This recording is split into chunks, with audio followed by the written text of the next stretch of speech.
What's going on, guys? My name is Trace, but some of you might know me better as Let's Play Dark Souls HD, and welcome to the expert walkthrough of Bloodborne. In this series, I will be guiding you step by step through the dark and diseased world of Yharnam. My three main objectives in this walkthrough will be to show you how to get all the items, teach you how to beat all the bosses, and show you how to navigate through each area of the game. Bloodborne is an extremely difficult and merciless journey, but your faithful host is on the job. Let's do it. Oh, yes. Pale blood. Well, you've come to the right place. Yharnam is the home of blood ministration. You need only unravel its mystery. But where's an outsider like yourself to begin? Easy, with a bit of Yharnam blood of your own. But first, you'll need a contract.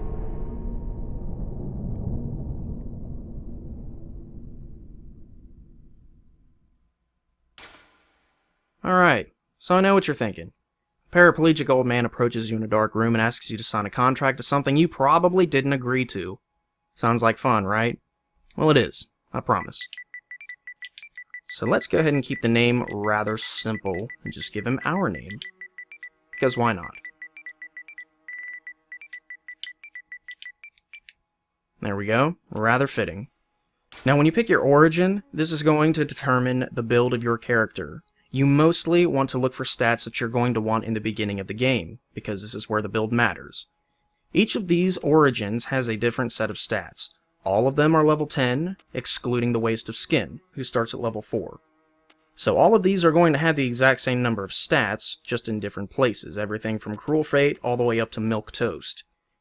Try to pick something that is going to have stats that you want most right now, as opposed to later.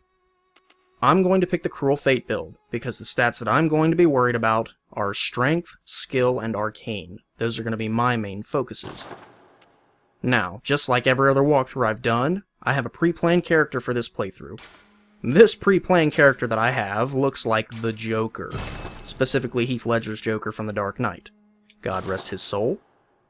So now that we've got our character all together, it is time to initiate the beginning of the game.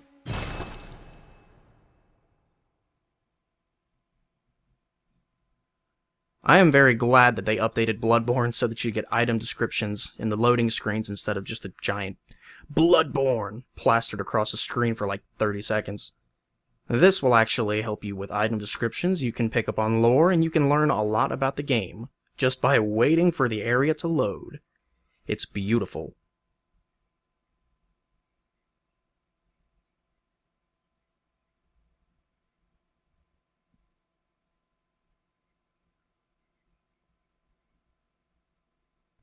Good.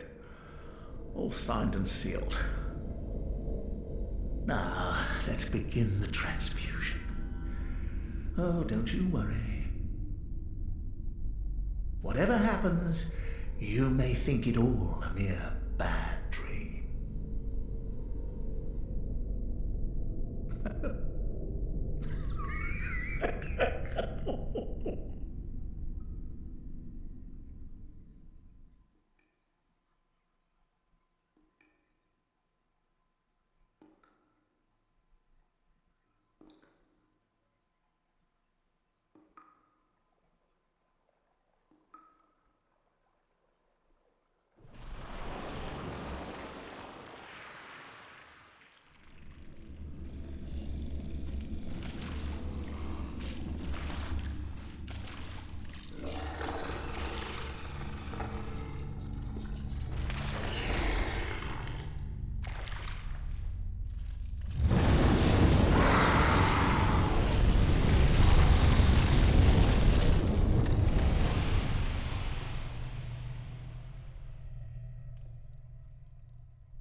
You found yourself a hunter.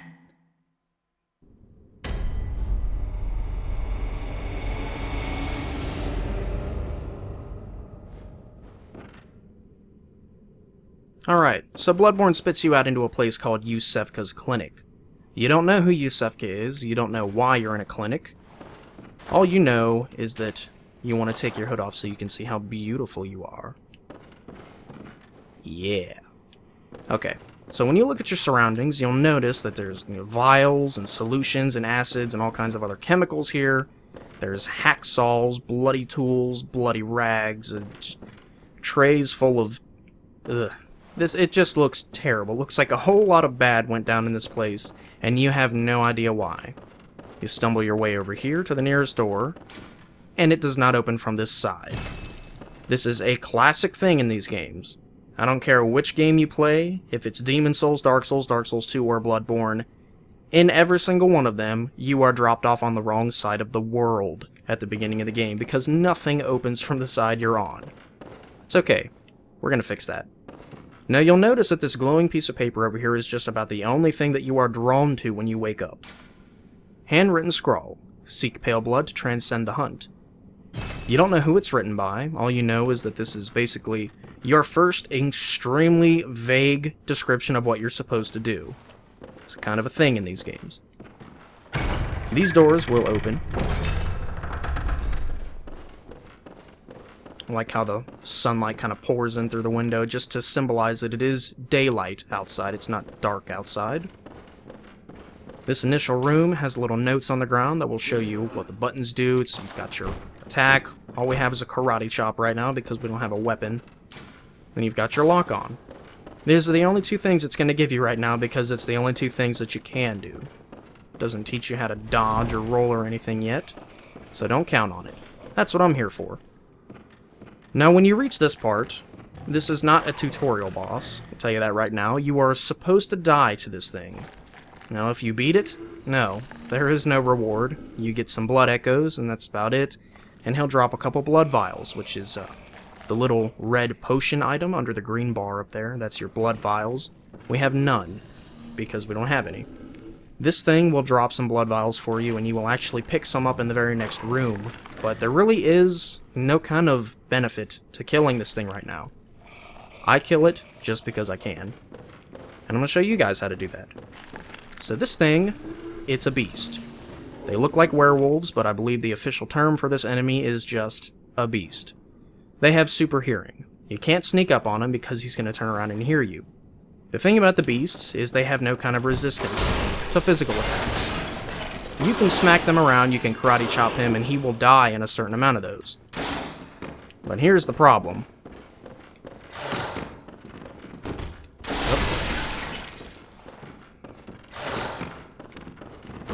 He has a lot of health, and we only hit him for 2 damage. So, what's the answer? A visceral attack. Yes, there is a way to do it, I promise. I'm going to show you exactly how. This enemy has 3 attacks. You can see he's doing the grab attack. That is a one-hit kill. If there's any attack from this thing you don't want to get hit by, it is the grab attack. He hit me with the bite attack, the lunge that he does, and that did damn near half my health. And that would be the claw attack. So those are his 3 basic attacks. What you need to do is that. You need to bait the grab attack, get behind him, and do a visceral attack.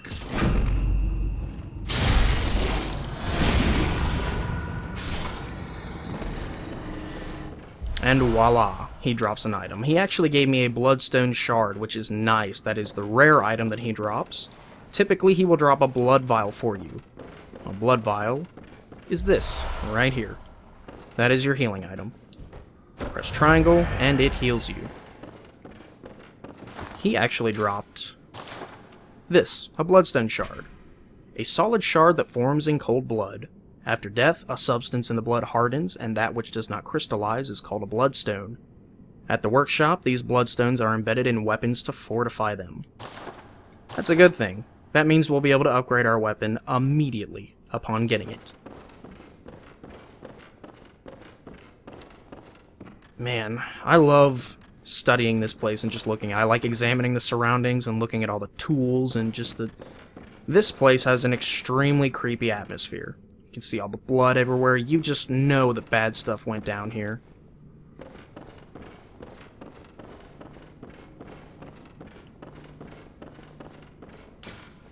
Okay, and then it teaches you how to use the blood vial. So now it's time to get out of this creepy clinic. Okay, when you step out here, there is an initial item on this gravestone.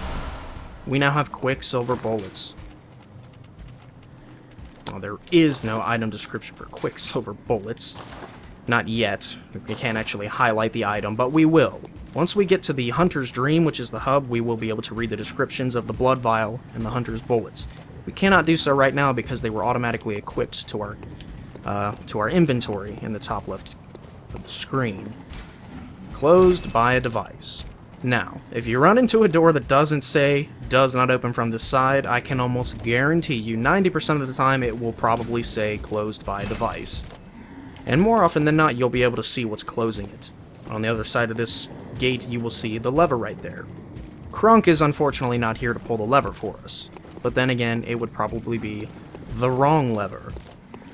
Why do we even have that lever? This gate does open. Your character makes it look way more difficult than it really is, but triumph nonetheless. Welcome to Central Yharnam.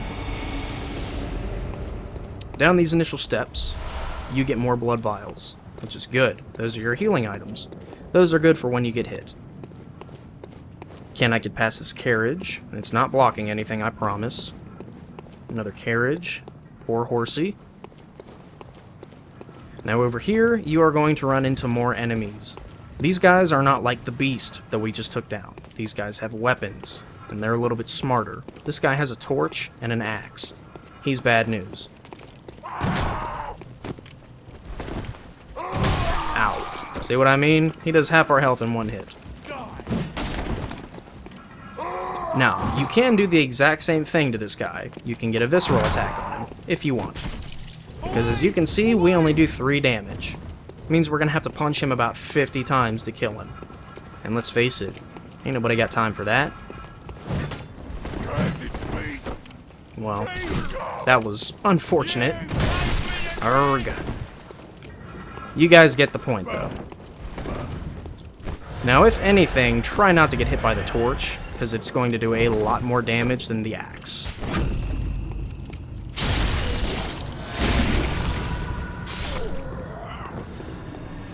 So, if it looks like I'm having trouble with these guys, it's because you're supposed to. Like I explained before, you're supposed to die to the beast back in the clinic. You're not supposed to be able to beat that thing. And he chases you down if you run away, so you're not supposed to be able to escape him either. What do you know? Closed by a device. And there's the device. The lever is right there on the other side of the door. Now pulling this lever right here is going to lower the ladder. We get more blood vials, and it's essentially why you can afford to be sloppy right there against that guy, because you're going to get 2 more blood vials right here. You're going to get back, well, however much he hits you. You've got 2 guys over here. And let me tell you something. If they look like they're sleeping, it's because they're sleeping. Dead enemies don't breathe, and you can take that to heart. So here's typically my strategy for these guys. You want to lead them over here. You know, roll past them carefully. You definitely don't want to be sloppy right there because there's 2 enemies, and 3 hits will kill you. Once you get them over there, run over here, grab these Molotovs, and equip them. This is how we're going to deal with these guys. And don't forget to lock on. Molotovs are very valuable. Notice how these 2 guys were lumped together? The Molotov attacks in a spreading manner. It is a big cloud of fire that will hit multiple enemies. You can literally hit like 6 enemies at a time with the Molotov. Now this is really cool. Pay attention to this sound.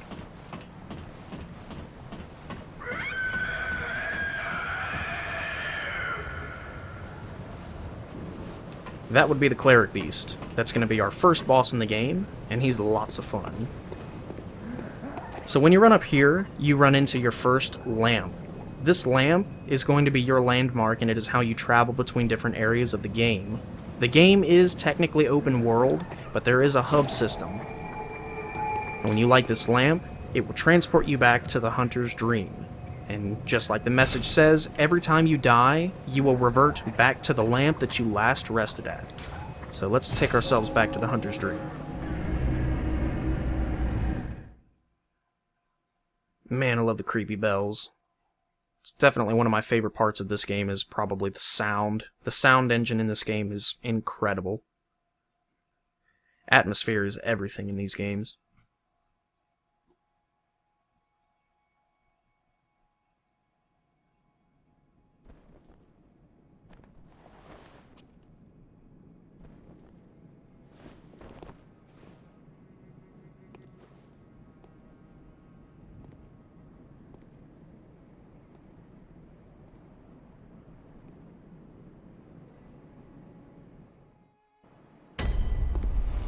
Okay, welcome to the Hunter's Dream.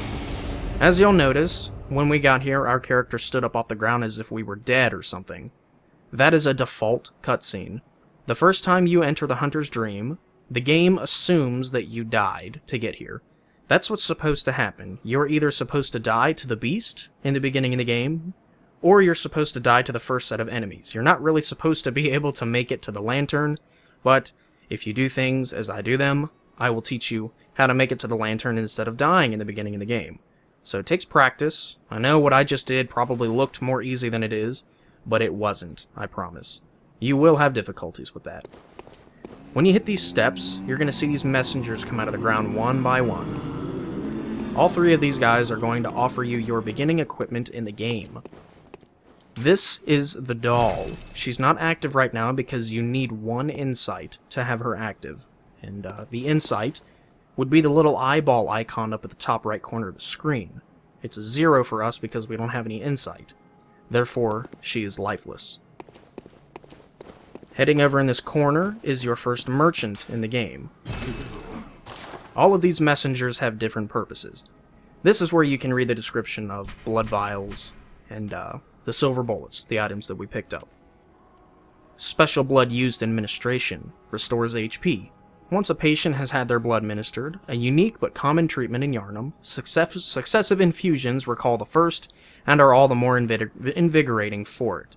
No surprise that most Yharnamites are heavy users of blood, so that should give you a nice little detailed description of what you're dealing with when you use the blood vial. There's a little bit of history behind it.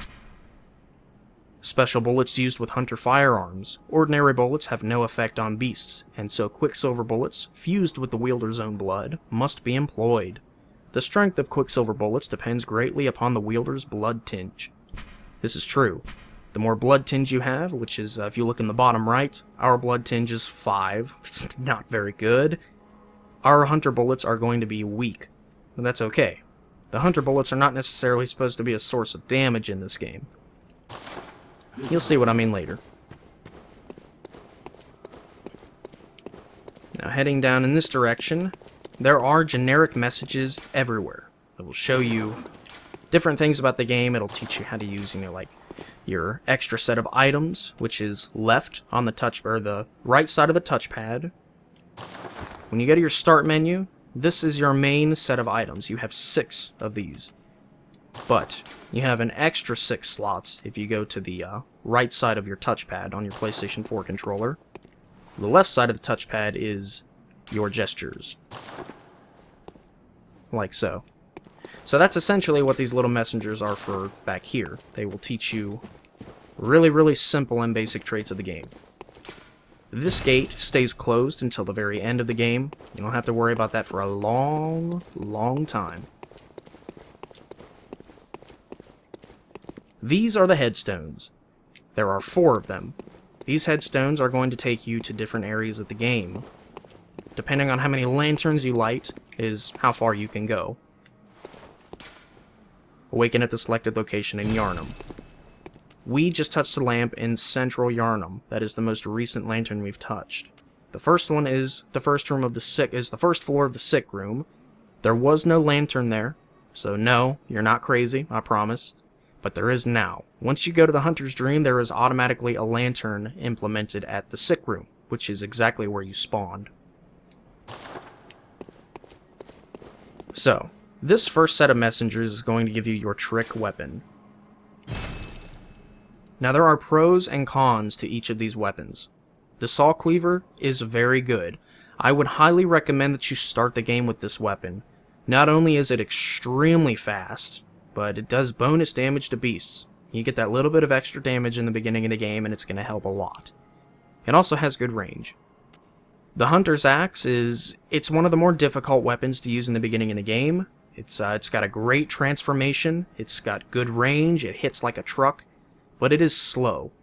You know, a lot of the enemies in the game attack way faster than you, and they attack sporadically. It's kind of difficult to predict, especially if there's a mob. So this is a more difficult weapon to use. Only use that if you're ready to learn how to attack with a weapon that has almost every opening in the world you can think of. The Threaded Cane is the third weapon that is offered to you. The Threaded Cane is it has the highest scaling out of all three of them, and has a C scaling in skill, so upgrading this weapon and boosting your skill stat will lead you to a pretty good amount of damage early in the game, but as you can see, you sacrifice the absolute power of the weapon because it only starts with 78 base damage. That's not a whole lot. That's a lot weaker than, 90 or 98 on the Hunter Axe. Both of these are significantly stronger than the Threaded Cane, and they also hit harder, with more force. But the Threaded Cane does have really good pros. Its transformation state is excellent for mobs. It can hit a lot of enemies at once, because the attack is very widespread, and it also hits extremely fast. So, there's good things about this weapon. It's just the damage is not one of them. I guess we'll say that. I will be choosing the Hunter Axe, because that is probably the best weapon for my character at the moment, seeing as how strength is my highest stat. Now to equip your trick weapon, you go over to your right-hand weapons and equip it. There it be. The second messenger is going to give you your firearm. Now the Hunter Pistol is probably what most of you should go with. It shoots faster than the Blunderbuss, and it has higher blood damage. So I guess, in a sense, it is just a wiser choice. I like to go with the Blunderbuss because it has a wider spread shot. So you can parry enemies without being entirely locked onto them. Since it has a wider spread shot, it'll more likely hit them while you're shooting at them, just in case you're not locked on. So I will be going with the Blunderbuss. And just like the axe, you go over to your left-hand weapon and equip. There it is. Now this third messenger gives you an online play item. The notebook. That's how you leave messages online for people. Now I'm going to show you one more area off to the side here. These over here are altars. They're not the same as the headstones over there. These are used to access chalice dungeons. We can't do any of those yet, but I will be covering chalice dungeons. I'm not going to do every single one of them, but I will do a significant amount of them, because there are certain things I want from them in this playthrough. This little bath over here is simply to customize the look of your messengers. Now the messengers are the little white deformed looking babies that hold the blue pieces of paper on the ground. You can customize them to look different ways at this stump. You can give them top hats, you can give them like bow ties or ribbons or stuff like that. You can make them look different. That is the only purpose that serves.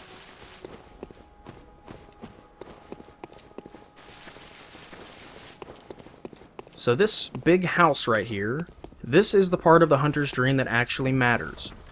In here, you will find 3 extremely important functions. You have your item storage. Now if you look in the top right of the screen, you'll see that the one highlighted looks kind of like a briefcase. That's my inventory. It means I have 6 blood vials on me, I have 10 quicksilver bullets, and 5 Molotov cocktails. With 1 bloodstone shard that we're going to use in a minute. And I've obviously got like my equipment, and that's just about it. We don't have anything else on us. If you hit the R2 button, it will switch over to the storage versus your inventory. Obviously there's nothing in here, because we haven't put anything inside. But this is a really, really useful item. Or function, I guess I should call it. Because having a storage means that you don't have to carry everything on you. You can go get it when you need it. Over here is where you can fortify and repair your weapons. We have the option to fortify a weapon right now because we have a bloodstone shard. You need 3 of them in order to upgrade. So, I guess we won't be upgrading yet. But, seeing as how we're going to get 2 of them right in the beginning of Central Yharnam, we will be able to upgrade our weapon very soon. And having a +1 hunter axe is going to be more useful than you think. Because, I guess, bumping your damage from 98 to 107 really doesn't seem like a lot. But we do have a strength scaling. It's like a D, which is, it's not very good, but it gives us an extra 3 damage on top of that, so our damage with the Hunter Axe is going to end up being 110. That's a considerable amount of damage in the beginning of the game. We're going to be able to kill most small enemies in 2 or 3 hits, and that's a convenience. We don't need to repair any of our weapons, because obviously we haven't used them yet. The third important item over here is the memory altar. This is where you're going to be able to equip runes. You need a certain tool to do that, and we don't have that. We're not going to have it for a while. But when you do actually have the ability to equip runes, they will help you a lot. This little white speck over here is just another helpful tip. To escape this dreadful hunter's dream, halt the source of the spreading scourge of beasts, lest the night carry on forever. Again, just like in the room that we started in with the vague piece of paper, that's another vague message. It says, I'm going to kind of give you an idea of what's going on. This right here is where you're going to get most of your knowledge of what to do in the game, and how to proceed. When you played Demon Souls, you had the Crestfallen Warrior, who says, you must be here to collect demon souls. Try one of the Archstones. In Dark Souls, you had the Crestfallen Warrior 2.0, who says, you must be here to ring the Bell of Awakening. And then in Dark Souls 2, you have the Emerald Herald, who says, bear, seek, seek, lest, go confront the king. In Bloodborne, you get a creepy old man in a chair. A retired hunter who is also paraplegic. This is Gherman. He's not what he seems. Aha! You must be the new hunter. Welcome to the hunter's dream. This will be your home for now. I am